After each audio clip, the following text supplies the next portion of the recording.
So to start when it's light, it's only 200 pounds empty. What we're gonna do is you're gonna start in basically a narrow squat stance. Important thing is the difference between picking a yoke and picking up a squat is you want your spine to be completely vertical. Got it. And we want the spine always to be loaded completely axially. Okay, so you shoot your hips under, little knee extension. You're gonna start with very small steps. And the key is you wanna have small steps as fast as you can, because anytime one foot leaves the ground, there's an inertia where the other side's gonna drop. And if you take lumbering steps, you're gonna be tilting and your core is gonna be on fire. Okay, so by a small step, more than a foot in front of the other, or? 1 foot is fine. Really, I want you to think the shortest, quickest steps I can take. Okay. You will not step too short.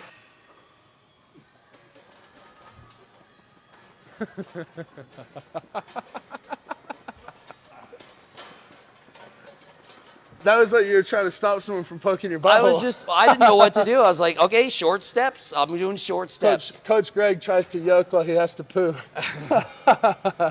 Okay, longer than that. Okay. Longer than that. I'll show you how it goes, yeah? All right, we'll see. We'll go back out here.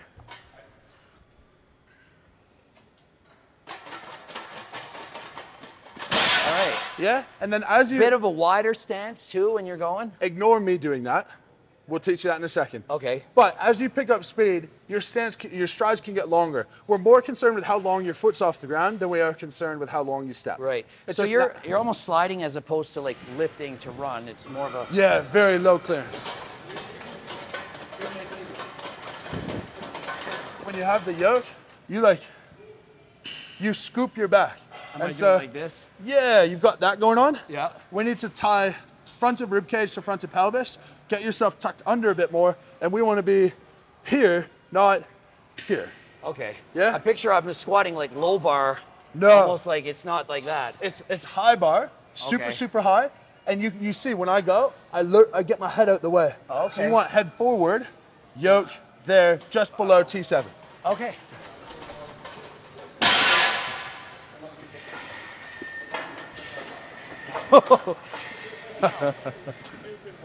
I thought it wasn't going to be head. I thought I wouldn't even notice the weight difference. Your next challenge, because it's not the weight, it's now the distribution. Yeah. Because now the distribution is down at the bottom. Yeah. And so when you have your hands on the crossbar and you accelerate or decelerate, the bottom is just susceptible to swinging on you. Yeah. So you'll notice when I grab it, my hands are here. Yeah. You drive into the yoke with your hands, so you stabilize it forward. Okay. Yeah? Wow. So we're down here.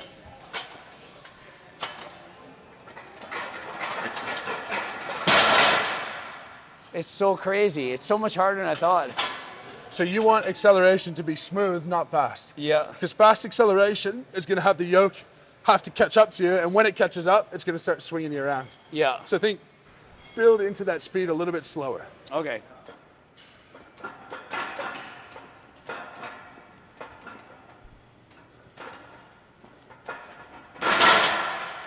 Miles better. Wow, that's Miles so better. hard. At the world's strongest man level, what would the worst guy be able to do? Could the worst guy, can everyone do 1,000 pounds? At world's level? Yes. Okay, worlds, except that there's maybe 5 guys who qualify. 5 guys actually qualify.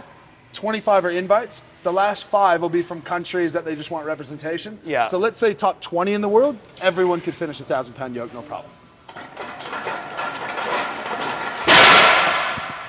So when you're lifting this light, well, light relatively speaking, Yeah. you're just thinking of the fastest possible way to do it, or are you thinking about the best technique to do it? So for me, there's levels to it all, right? So when you become competent at something on a deadlift, you're not thinking chest up. You might be thinking about spread the floor. You might be thinking about weight in your pinky toe.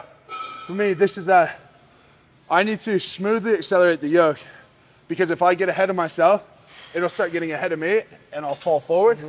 So on my bad yoke runs, you'll see I fall forward a little bit early, which hasn't affected me yet, but at some stage, that will go too far. So I focus on staying perfectly upright and sort of legs stay directly under you. Yeah. Because it's when you start trying to sprint that then you topple. Yeah, oh yeah.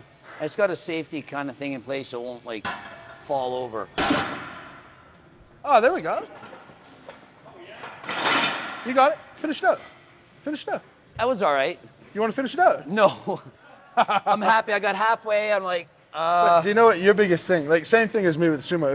If you train that a bit, your biggest issue is your hips and knees are soft the whole time. Yeah. And you're like trying to catch yourself. We're like, ideally, we're tall, our knees are hard and directly under us. Where you're like you're a bit ahead of yourself. Yeah.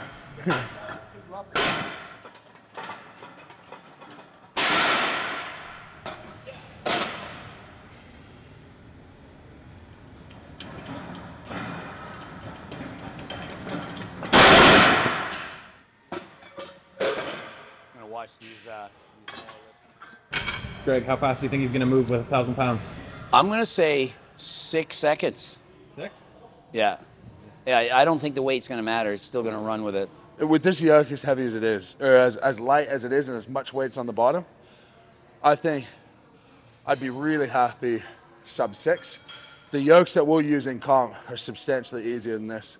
And sub 5 is the goal for comp. So Greg, you'll give me, when I'm under and ready, you'll give me a 3, 2, 1, go, right? Yep.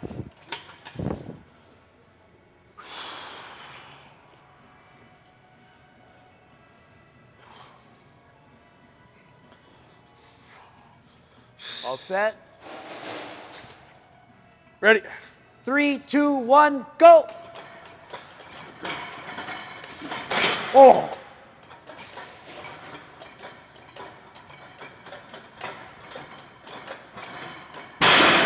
$10.8. That's the wobbliest yoke I've ever used in my life. Yeah. 10.8, but you had to stop. So. It was bad. So is it because you picked up too much speed at the start? Yeah, it's just because it's just all over the shot. It's just, it's so light. But is it kind of a good thing to train on something like this? Because once you've 100%. done that, everything else is easier. 100%. It's kind of like, you know, swimming on a swim team, wearing extra baggy clothes to slow you down the water, and then you're faster. Yeah, I'll do one more on the way back. Just gotta go there and time it. It's like 6 seconds is like a record of some sort.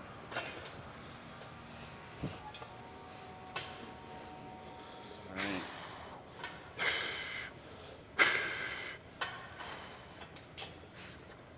Yep. 3, 2, 1, start.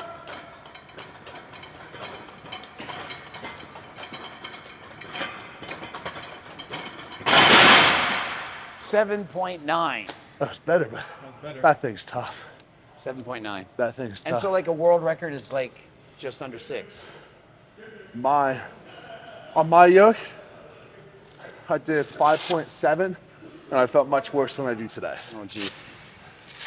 Yeah. Yeah. So does that feel harder or easier than like a 1 rep max squat? For me, much easier. Oh, really? Much easier. I thought for sure the squat was gonna, yeah. No. Wow. Because that's quite natural.